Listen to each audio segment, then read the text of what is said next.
उद्या काय काय घडेल मला माहित नाही. जगात बरंच काही चाललेलं आहे. मध्यंतरी मी एक छोटासा ट्विट केला, खूप गाजला. मी म्हटलं की कदाचित महिनाभरात मराठी माणूस भारताचा पंतप्रधान होईल. कराडला बोललो मी. अनेकांचे फोन आले, विचारले याचा अर्थ काय, कसं काय, कोण म्हटलं की तुम्ही होणार का.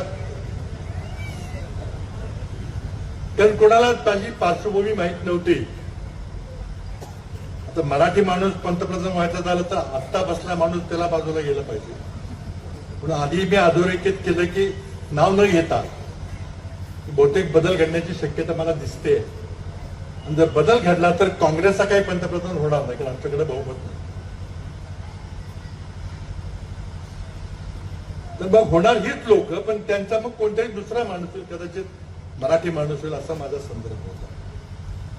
माझा इशारा होता 19 डिसेंबरला.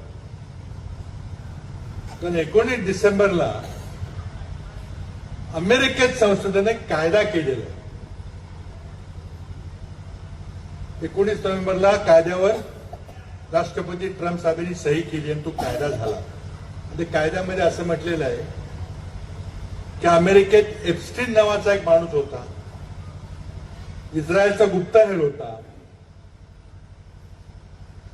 त्यानं जो धुमाकूळ घातलेला आहे अमेरिकेमध्ये, त्याचा पर्दाफाश होणार आहे.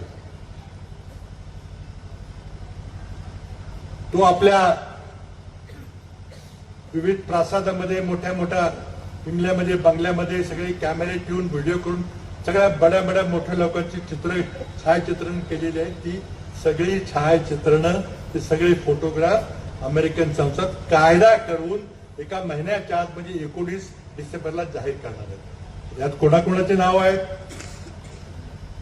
सोशल मीडियावर काही नाव चालू आहेत का मला माहित नाही. पण आजच 75,000 फोटोग्राफ पब्लिश झालेले आहेत. 20,000 ईमेल्स प्रकट झालेले आहेत. त्यामध्ये अमेरिकन संसदेने सांगितलं की हा डाउनलोडेबल डेटा पाहिजे,